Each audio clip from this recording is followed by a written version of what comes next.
Күндүн башкы окуяларын 11 каналында баяндап баштайбыз. Мен Назика Атамбекова алар тууралуу кыскача тааныштырам. Газ ташуучу автоунаанын жарылышынан жабыркаган адам эсине келе албай жатып көз жумду. Доктурлар калган абалы оор бейтаптарга кан тапшырууга кайдыгер болбоого чакырышат. Жума намазды түшкү эс алууну 2 саатка чейин узартууга каршы чыккан депутаттар дин өкүлдөрү тарабынан сынга кабылышты. Бул маселе коомчулукту да кайдыгер калтырган жок. Светтик мамлекетте бирдинге өзгөчө шарт түзүү негизи туурабы же жокпу? Биз да маселенин чоо жайын териштирип көрдүк. Ошол эле маалда Казакстандагы дөбөдөгү окуяга шектелген бир адам кармалса, Нурсултан Назарбаев каршылык көрсөткөндөрдү жок кылууга буйрук берди. Толугураак алдыда баяндайбыз.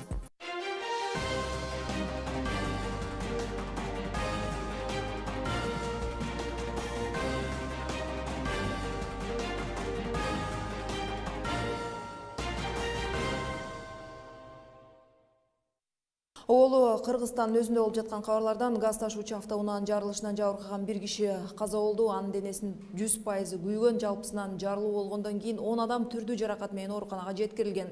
Бирок дагы алардын 6тоосунун абалы оор бойдон калууда. Доктурлар жабырлануучулар ар убак канга альбумин препаратына муктаж болуп жатканын айтышууда. Анткени арасында денесинин 80-90%га күйүп калган бейтаптар өздөрүнө келе албай жатышат. Министр Талантбек Батыралиев бардык жарандарды кан тапшырууга чакырып, кайдыгер болбогонго үндөдү. Калуучулар Манас проспекти 60 дареги боюнча кан тапшырса болот. Ал ортодо президент Алмазбек Атамбаев өрттөн жабыркагандарга 500 000 сом акчалай жардам бөлдү.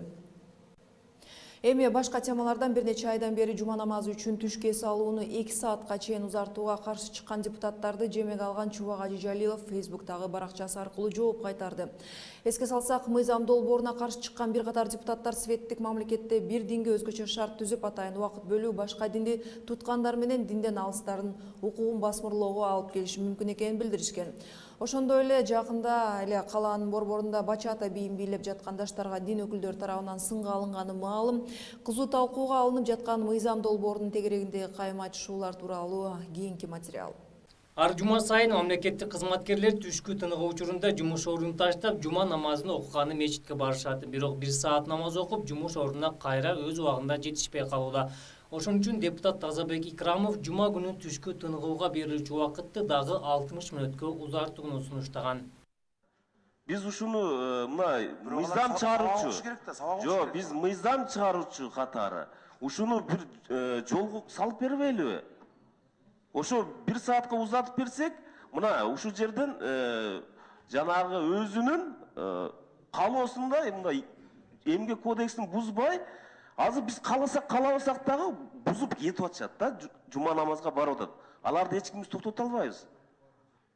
Ошентип, жогорку кеңештин депутаттары Икрамовдун мыйзам демилгесин колдобой каршы добуш беришти. Ага жооп катары өлкөнүн мурдагы муфтийи Чубак Ажы Жалилов социалдык тармактарда мусулмандарга кайрылып каршы добуш берген депутаттарды диндин душманы деп атады. Колдобогон депутаттар боюнча 1-2 ооз сөз. Булардын өз ыктыяры. Казанчынын өз эрки кайдан кулак чыгарса.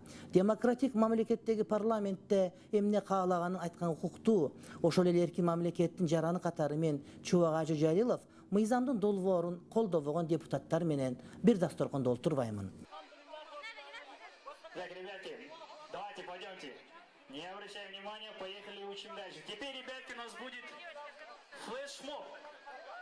Непарный танец. Поехали. Все те, кто стоят сбоку, с краю, все те, кто стесняются. Пойдемте, добавляемся. Мы сейчас выучим с вами один отличный танец. Поехали, ребята. Мыйзам демилгеси кайрадан көтөрүлбөйт. Бирок бул мыйзам талкуулана берет.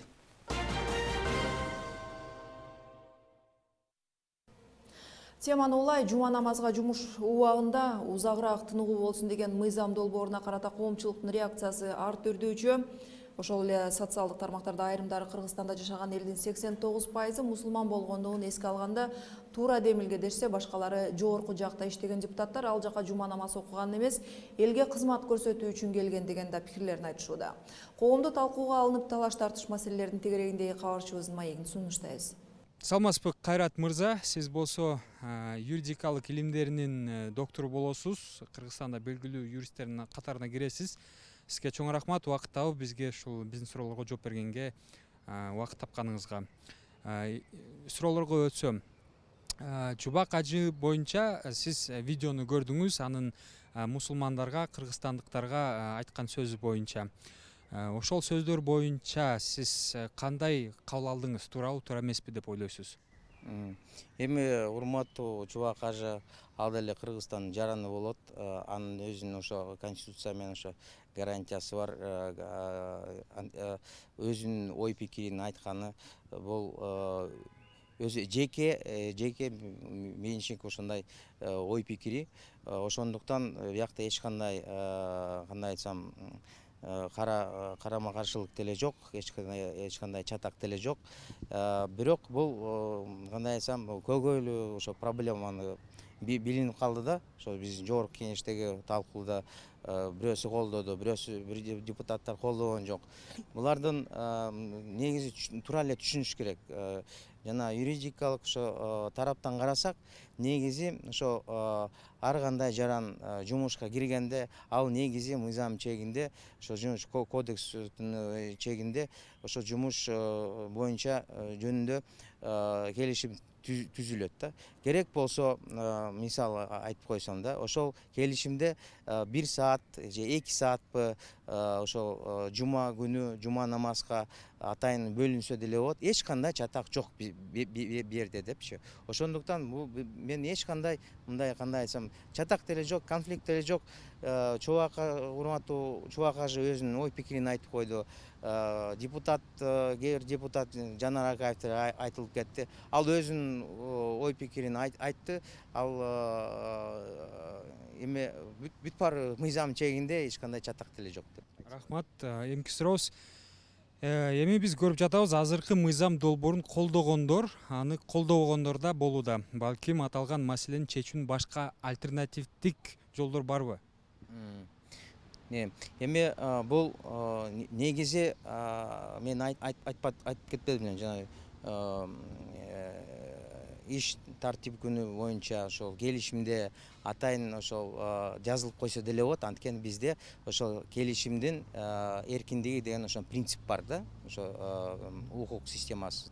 Бирок ошондой эле бир топ ошол мыйзамдарга, ошол жумуш кодексине ушундай атайын немелерди киргизип койсок, беренелерди, эч кандай чатак деле болбойт деп ойлойм да. Эми азыр эле өзүңөр билип атасың, бизде биздин жана аткаминерлер алар көп деле иштебейт. Анан 1-2 саатка жума күнү жана танапистен тышкары жоголуп кетсе, бул деле негизи булардын жумушуна зыян келтирет да. Анткени 8 саат иштебей 6 саат иштеп калат. Бул деле негизи мамлекеттик жана кызыкчыларга мындай зыян келтирет. Анткени жалпы биздин жарандарыбызды санасак, жалпы биздин ошол мамлекеттик жана жумушчулардын эмесин тарабынан карасак, биякта экономикалык бир өзүнүн аспекти бар да.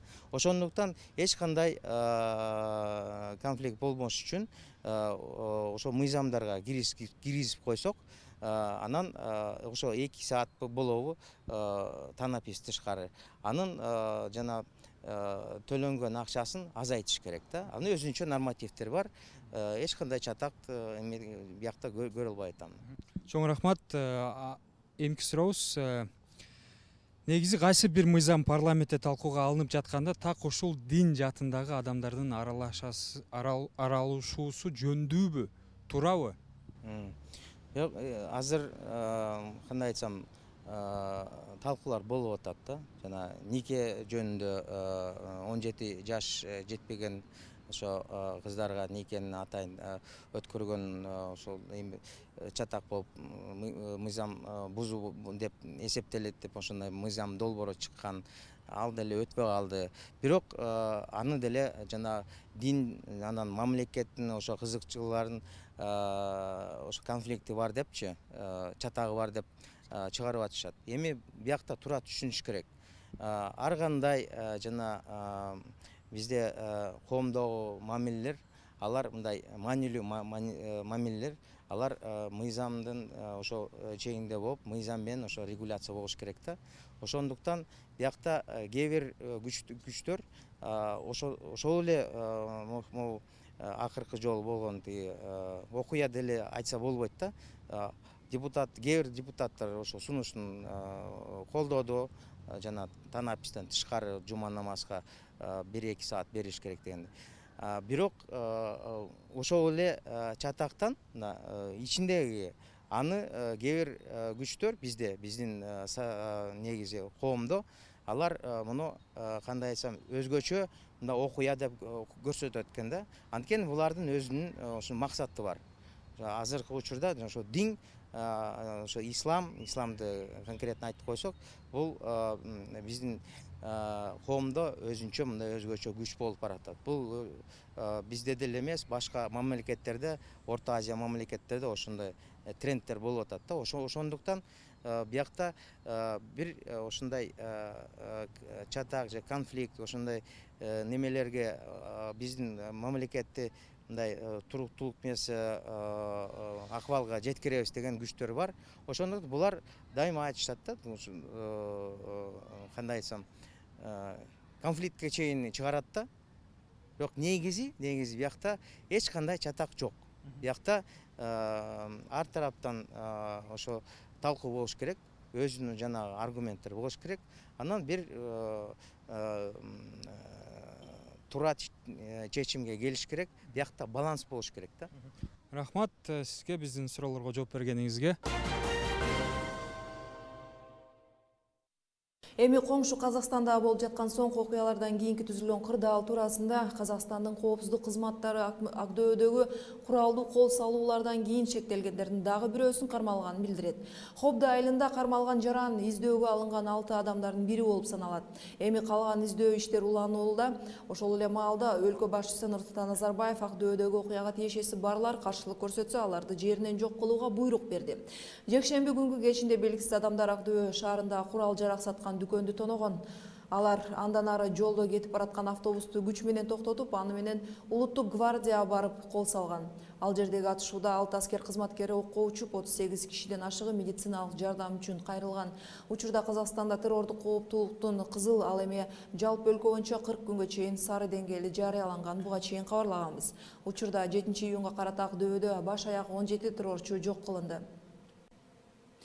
Берүүбүздү улантабыз, бир нече мүнөттөрдөн соң бул кабарларга кайрылабыз. Туркиядагы кезектеги жарылуу полициянын имаратынын алдында ишке ашты. Кыргызстанда көрсөтүлгөн тасмалардагы эротика, зордук зомбулукка үгүттөө мазмуну бар тасмаларга тыюу салынышын депутаттар демилгелеп жатышат.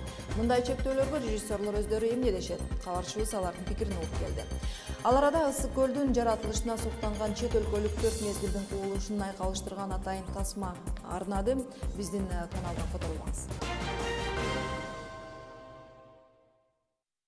Кайрадан эл аралык кабарларга орун беребиз. Туркияда кезекте дагы бир жардыруу болгон кабарланат. Бул рейд Туркиянын түштүк чыгышындагы Медиат провинциясындагы полициянын имаратынын алдында мина коюлган автоунаа жарылган. Эске салсам, 7-июнда аялдаманын жанында жасалма бомба иштеп 11 адам жаракат алган. Мындай террордук чабуулдардан соң өлкө башчысы Тайып Эрдоган күрттөрдү айыптап чыккан болчу. Терактыдан дагы 36 киши жаракат алып, азырынча бул кырсыкты кайсы уюм жасагандыгы боюнча маалыматтар тактала элек. Трагедияга шектелген 4 адам кармалды. Ошондой эле Эрдоган терактыдан кийин жасалган билдирүүсүндө терроризмге каршы күрөшүн уланта турганын айтты. Берүүбүздү улантабыз. Парламент депутаттары Кыргызстанда тартылган тасмалардагы порнографиялык жана башка тыюу салынган түрлөрү боюнча чыгармачылык ишмердиктин жыйынтыктары категориясына кирген аудио жана видео чыгармалардын тартиби жөнүндө жобону долбоордун коомчулук талкуусуна койду. Бирок кино тармагынын ишмерлери болсо чыгармачылыкты тескөө катары кабылдабашы үчүн бул маселени өтө кылдат кароого чакырышууда.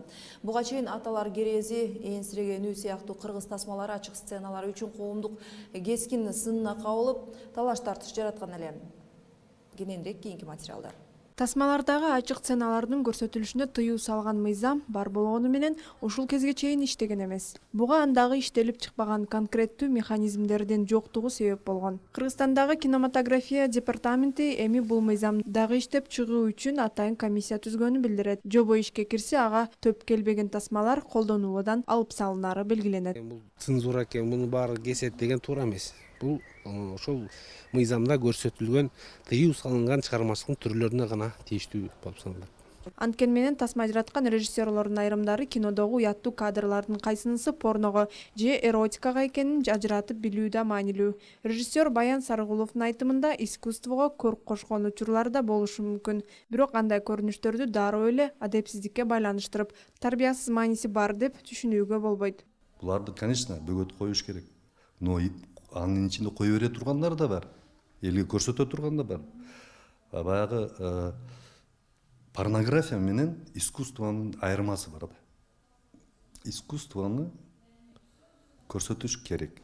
Башкача айтканда, тасмалардагы сүйүү сценаларды бөлүү үчүн так аныктама бере турган критерийлерди иштеп чыгуусу керектигин айтышат. Азырынча бул мыйзам долбоору коомчулуктун талкуусуна коюлду. Шаардыктар мындай сунушка кандай ойду карманышат, пикирлерин да угуп көрдүк. Ачык сценаларгабы? Кыргыз киносунда. Жок, ушундай. У нас же бизде эми Европа эмес да. Кыргыз болгондон кийин кыргыз болуш керек дегендей. Сиз каршысыз? Каршы чыгам. Биз менталитетибизге бул жарашпайт. Кыргыз негизи Кыргызда мындай болгон эмес да. Мен каршы эмесмин. Наоборот, я за. Если честно, я таких фильмов не видела, чтобы наши местные фильмы показывали что-то откровенное. Ну, я думаю, как бы они должны делать намек на это, но не совсем все показывать 100% открыто. Мен ага албетте кошулам, анткени Кыргызстанда өзүңүздөр деле ойлоп көрсөңүздөр, андай законду киргизсе деле жакшы болмокту бир жананчы. Анткени муну көрүп кыргыздын кичинекей балдары деле психикасы бир жагынан бузулса, экинчи жагынан ошону кайталабаса деле келет да. Буга чейин аталар керези, эңсиреген үй сыяктуу кыргыз тасмалары ачык сценалары үчүн коомдук кескин сынына кабылып, талаш тартыш жараткан эле. Гүлүм Эркинбек кызы, Александр Ногов, 11 каналы. Сирияда согуштук аракеттерге катышып жүргөн 10 миңге жакын адам жамааттык коопсуздук келишим уюмуна мүчө өлкөлөрдүн жарандары болуп эсептелерин уюмдун баш катчысы Николай Баржожа журналисттер менен болгон жолугушууда билдирди. Анын айтымында учурда атайын кызмат мигранттардын агымы контролдоо системасын түзүүдө. Эгер алардын саны көбөйүп жатканын байкалса, бул ар бир мамлекеттин коопсуздугу үчүн коркунучтуу экенин билдирет. Эске салсак, жамааттык коопсуздук макулдашуу уюмуна Россия, Кыргызстан, Казакстан, Тажикстан, Белоруссия, Армения кирет. Өзбекстан мүмкүнчүлүгүн убактылуу токтоткон. Казакстандык Владислав Кошко Ысык көл көлү тууралуу Ысык көл Inspires Me деген аталыштагы таасирдүү видео ролик тартты. Анын мааниси Ысык көл мени таасирлентет деп которулат. Видео тууралуу жазган автор кадрлар ал Кыргызстандагы Ысык көлгө келген кезде тартылган жазат. Бир эле күндүн ичинде биз ар түрдүү 3 жерде болууга үлгөрдүк. Каттуу суук болгон кар баскан тоодо, кургак жана ысык каньондо, анан көлдүн жээгинде деп айтылат 3 мүнөттүк видео роликте. Мына ушундай кабарлар менен бүгүнкү берүүбүздү жыйынтыктайбыз. Бардык маалыматтар 11 KG сайтында жайгаштырылууда. Мен сиздер менен эртеңки чейин коштошом. Саламатта калыңыздар.